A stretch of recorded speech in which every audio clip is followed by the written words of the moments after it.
Hey everyone, here we are at Bridge Pilates. This is Blossom Leilani Crawford's studio. It's her new studio in Brooklyn, and as you can see, we're on a really adorable cobblestone street. It's super lovely and quiet here, and let's go in.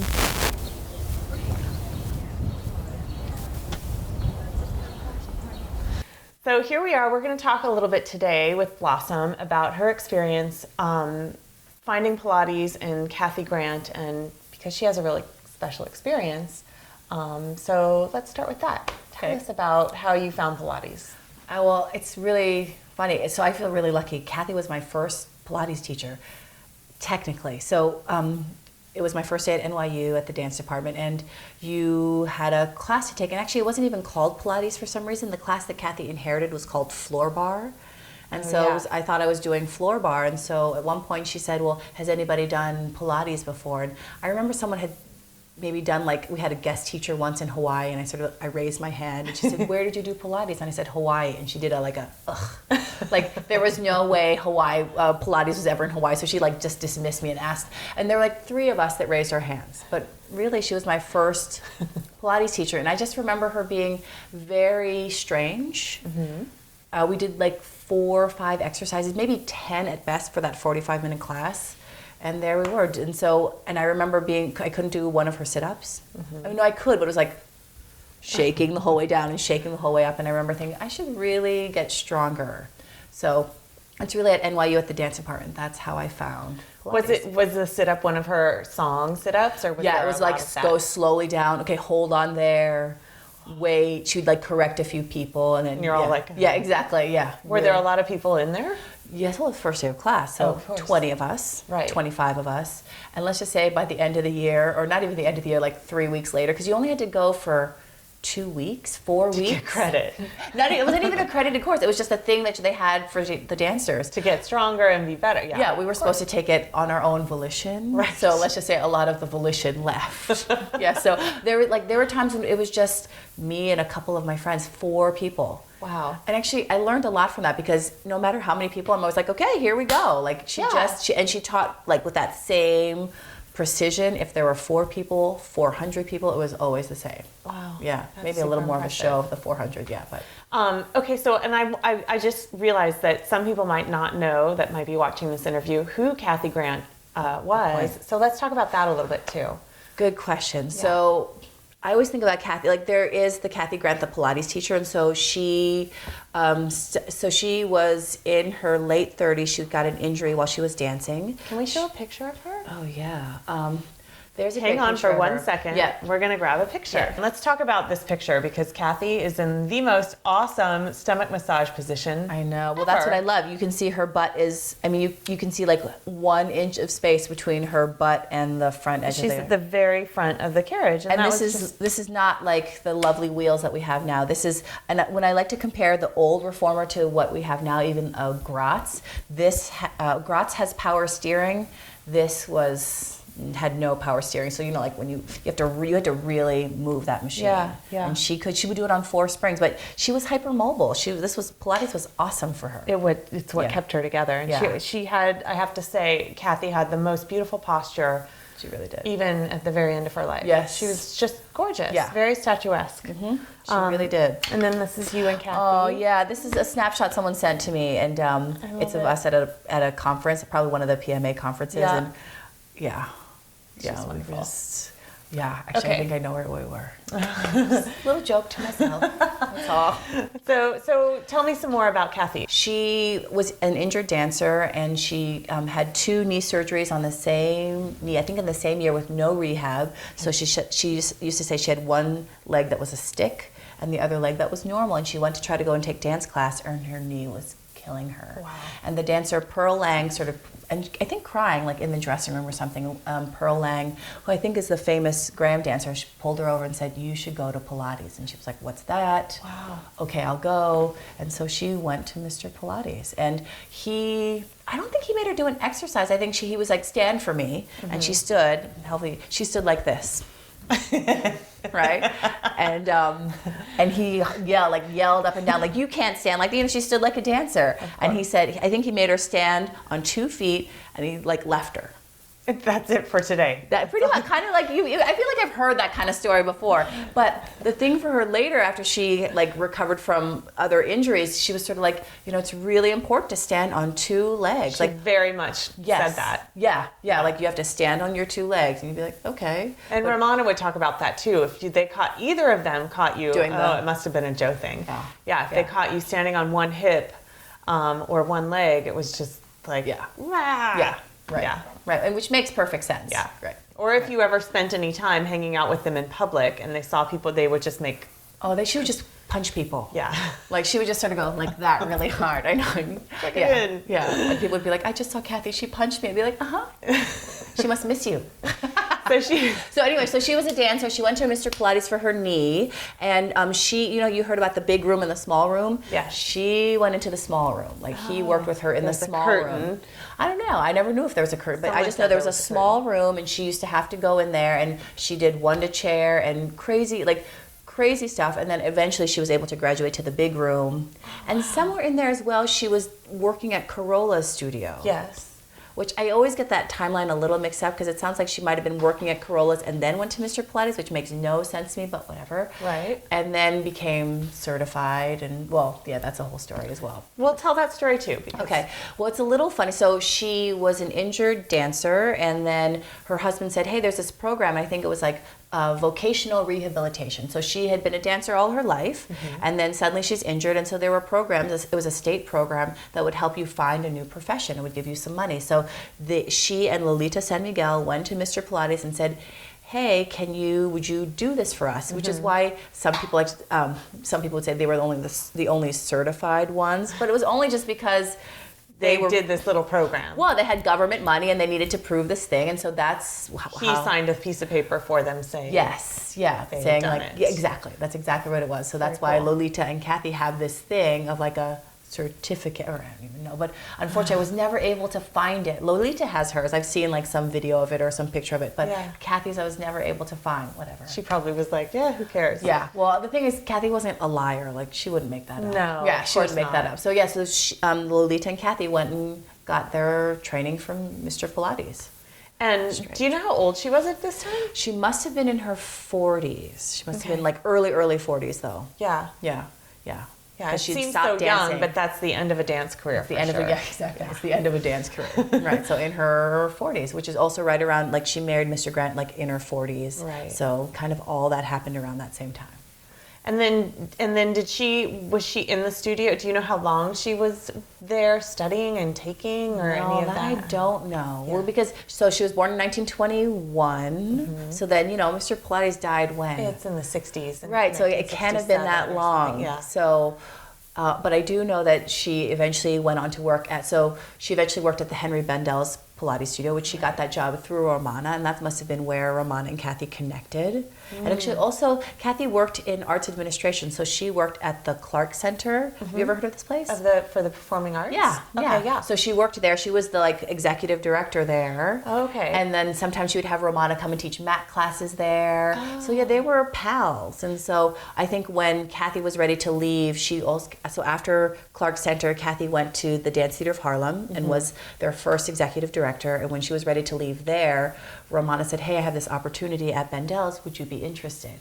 And so Kathy did that. Wow. I know. So they were, And do you know how their relationship started or anything about it? I don't know how, I just realized now that I don't know how it started, but I just assumed that it was Pilates and dance related. It must have been. And I just know they were pals. Like Kathy went to Romana's, everyone's heard of Romana's big Christmas party. Yeah, there was always a Christmas party at Romana's apartment. And Romana always took in a lot of just vagabond Pilates students, kind of the gypsy and dancers, and she was really welcoming in her home, and she had and Kathy and her husband would go for years. That was the thing that they did every year. Yes. So in essence, Romana got her the job at Bendel's. Oh no, definitely. Yeah. Yeah, definitely. That was she said. Would you be interested? And Kathy said yes. Yeah. And do you know if Kathy was teaching Pilates before that, or just doing administrative work and taking Pilates. Well, I know so. she was like teaching kids Okay. at Dance Theater of Harlem. She would teach kids. She would do like gigs here and there. Yeah. So it's kind of like once a freelancer, always a free. Like you Definitely. And you sort of have a job here. She would like work for Harry Belafonte, like doing like she did all kinds of things. She worked for the National Endowment for the Arts. So she did all kinds of pickup jobs, and I'm sure Pilates was a part of it too. Right, and being so knowledgeable about your body and having studied Pilates for all that time, But I feel like when she went back, I feel like for some reason it's somewhere, I feel like when she decided that it was when she got the job at Ben Dow's, I feel like she might have went to watch Romana teach a little bit. I feel like I'm remembering some story of that. I'm not 100% on that, because she was sort of like, just for a refresher again, That be like, makes oh sense. yeah, or maybe went to Corolla. I can't remember. Right. Because Corolla was still teaching then too. And she was friends of Corolla's as well. Oh yeah, she was Corolla's assistant for years. Oh, yeah. I didn't know that Oh part. yeah. Interesting. There's some pictures that I've seen where you see like Kathy doing assists. With Corolla. Yeah. Wow. And it was very hard for Kathy to work at Corolla's but trained by Joe, because they had two different ways of working. Yeah. Did she talk about that? Yes. Well, when I went to go get trained by Romana, but worked with Kathy, I'd have these moments, and she'd just go, "No, you have to just put on a different hat. Like, here you do this, here you do this, and because you could make a big deal out of it and be like, oh no, I like this better, and she was like, no, Just do it and see what you think, and then keep going. Yeah. All movement is good. Well, and you got to make money. Like she was working for Very Corolla. practical. I know. I loved that about her because, yeah. Okay, so let's back up a little, because you just brought up something that I do want to talk about, which is the fact that you worked with Kathy for how long before she told you to go get trained? It was more the other way around. I was like, can I? I think so. I started in '93, graduated in '96, became her assistant right after that, and I wanted to get certified. And I think I went up to her once, like maybe a couple years later, so maybe '98. I was like, hey, Kathy, I think I want to get certified. And she went, oh, you do? And this was a very different time in the Pilates world. Yeah. Like, it must have been very interesting to have the Pilates world be this big, and suddenly everybody and their mother wants to get certified. Yeah. Right. It exploded. Right. So this is like then. just the beginning of it, right? And so here's her longtime assistant being like, hey, I want to do this thing. And so she got me down on the mat and tore me apart. Because she was going to send you somewhere that she knew. Well, so she goes down, makes me do the hundreds. And then she stops me and she goes, this was wrong, and this was wrong, and this was wrong, and this was wrong. And then went to the bathroom. Where like, I don't know if I cried, but I was like, I guess I'm not ready. That brings back very strong memories. Right? Well, I guess, and so, but later, it was almost like trial by fire. Later, I was like, no, I'm doing this, and I didn't ask her. I told her what I was going to do. It was like a coming of age moment, and she was like, okay, you should. And then so we talked about it, and she's like, you should go to Romana, and I went, okay. And then I went through that process. I had Kathy write me a letter of recommendation. So did she, why didn't she, when you asked her, like, I want to be certified, why didn't she say, well, I'll do it for you?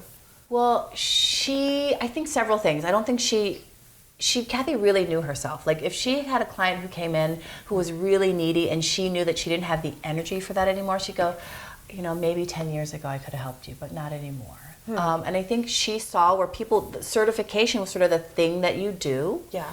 And I don't think she could have done it in her studio. I don't think she wanted to deal with whatever kind of liability that created. Yeah. And there were a lot of people around. Her space was small. Yeah, she taught semi-privates, and it was small. And she also said she didn't have all the equipment. She didn't have a guillotine. She didn't have a baby chair. Right. I know she just was like, that was not an option. Thing. Yeah. She did train people to teach like in the 80s, but it was a different time. So she was like, go to Romana. She's in New York. And I remember in the lawsuit, we're going to bring that up again, she said that she sent me to Romana because she felt that Romana was the closest thing to what she did. Wow. Yeah. That's saying something. Yeah. And when this was going on, there were a lot of difficult feelings happening within the Pilates world, because a lot of people who had been teachers for a very long time received these cease and desist letters. I don't know if Kathy Grant ever got one. It doesn't seem like it. Yeah. Well, she was also very small potatoes. She wasn't certifying people. No. So maybe they focused were on certifying people. Right. That's, I think, using the word Pilates. Yeah, Kathy didn't advertise anywhere. Right. And being a friend, and who knows? Who knows what this is all about? We don't know. We weren't there. But regardless, it did create a whole lot of difficulty Yes. Amongst people who maybe had been friends or would have been friends in the past Well, like Kathy stopped being invited to Romana's Christmas party. around that time. Yeah. Yeah. Yeah, and yeah, and that was, I think, hurtful for Kathy, a very sad time for her. But, you know, I think that was hurtful for Kathy. But I will say that, so when I did get sent to Romana's, Kathy actually called Romana and said, And that was after the lawsuit, or right around the same time. no, it was happening all at the same time. Okay. It was happening. The lawsuit was not over yet. Yeah. It was Wow. in mid lawsuit, and just she, you know, and I'm so grateful that Kathy not crossed the line, but like reached out and said, "This is my, this is a Even special person." despite having some hurt feelings maybe going on. Yeah, Who knows? and Kathy was also really good at that. That like, this is business, and this is a girl that I care about. So I'm sending you a girl I really care about. She's coming to blah blah blah blah blah. And actually, I wonder if that's how I got into like an independent study with Romana. Yeah, which is very special. Yeah, it was a special thing. Yeah, because when you initially started Romana's program, you have to do an evaluation, you have to be at a certain level, you have to do a whole lot of private lessons. I think it was 75. I was supposed to have done 75 privates. I did it. Yeah, 75 private lessons in order to enter the program, and then you had to prove that you were at a level that met their expectation. Yeah. If you weren't, you took more lessons. They did make me take 10 lessons to sort of There see you the go. way they did it, right? Which made sense. Right, it does, Yeah. because you really had to understand their way, which Yeah. we're going to talk about right now. Yes. Is different than the other way. Right. So let's and so Kathy called Romana, got you in. Yeah, and said, whatever. "Hey, I just so you know, I've sent you this person, and she's special to me." Is essentially out. And they got Describe to me, you've been with Kathy for a long time at that Yeah. point. Describe to me your first day showing up at Romana's. Well, so like just when And were you prepared in any way? No, I mean, yes. I mean, I was, if I may say so, I was strong back then. Yes. And I was working out on the no power steering reformer, and I got Yeah. on the Gratz, and I was like, I'm incredible. No, I really was like, wow. Because, Kathy's old reformer was really short, so like Yeah. even coming in long stretch, I was like I'm a big girl for that Like machine. going over the Grand Yeah, Canyon. no, it really was. And I was like, woo. I'm amazing. But there were some interesting moments, like when it was time to do Swan, I got on to do Swan the way Kathy had taught me, and it was like, oh, they're doing something different. Right. So that was a moment. But I was, there was, like, I definitely knew the same things, but every now and again there'd be a little blip in the system. Yeah. Yeah, like when it came time to do side legs, I was like, okay, which ones? Yeah. And because there were like 4 that we did With to everyone. Kathy, right. No, Kathy did like 15. Okay. So I was sort of like, do you want the turned out ones, the parallel ones, or the ones with the circles? So and then they'd be like, no, just these 4. Like, oh, okay. Right. Yeah. And so it was actually very hard for me in the beginning because I was a Kathy person, and I love my Kathy, and I it's sort of that thing of like, you love the way it was introduced to you, Yes, right? So very everyone much. loves, like, if you learned on a I don't know, a peak chair, you probably love the peak chair. I Yes. learned on Gratz, so I know Gratz, and I love Gratz. So that's the kind of the way it works for me. And there I am. I'm in Romana's house, and I'm sort of like, but I have this other house, and it was hard. Mm-hmm. It was hard, and I went to Kathy. Mm-hmm. This is a story I've told a lot, and I was trying to compliment Kathy. This is after like your first day or a week? Yeah, or like a something? first week, and Yeah. she goes, "How's it going?" And I was like, "Ugh, I'm having such a hard time. It's so different." Because I didn't go on the reformer with Kathy for months. Yeah. Yeah. You remember? Oh, You me go- too. you get footwork. Forever. Yeah, forever. Forever. Right, you It's get like you foot- had to do the things that she wanted you, You had to to know on warm the up. mat. You had to warm up. Yeah. Kathy did a whole friggin' warm up that. And it was her own, and you better Actually, know it by not just her own, but your own. That's so right. It was right. like, so you do. You're the a back exercise- person, yes, and right. no, no, So no, you yeah. had to do these exercises. Yeah. And so when I got to Romana's, I was like, what do you mean we go right on the reformer? Oh, okay. And in my head, Everyone I went, does? Okay. yeah. And in my head, I go, that's wrong. Right. So anyway, there I go. You can't help it. Right, I can't help it because that's not the way I was brought up. Yes. So I go to Kathy and I try to tell her, Kathy, it's so, they do this, they just go right on that reformer. And I thought she was going to be like, like secretly saying, Oh, like, I yeah. know, I know, right? And be like, I'm wonderful. And she got mad at me, like, pissed. She like dragged me out of her studio, sat me down on a bench, and she goes, "It's the same." I go, "No, I'm trying to compliment you." And she like literally, I remember her like slamming her hand down and going, "It's the same." I was like, maybe she's not hearing me, so I'm gonna explain it again. So I tried to go through the whole thing again, and she goes, "Honey," she goes, "it's the same. It's movement." So she goes, some people use chopsticks. I use a fork. What's the goal? What is the goal? And I kind of was like, like, I'm trying. And then later I was like, oh, we move bodies. Yeah. They have their way of doing it. You have your way. And when I pulled back and just like, it's going to sound so new agey, but when I stopped judging it and I tried to find more like the similarities and the like, oh yeah, then I got it. And then I had a really good time. Right. Right. Because when you are thinking that something else is better and all you want is the other thing, you're going to have a horrible time. You're going to have a horrible time. And if you can just go in and relax and accept what's coming at you without judgment, then... Yeah, and so that's so... And I always think of how great, like what a gift, and still a gift to this day that she did that for me, because it would have been so easy for me to be like, you're better, they're not.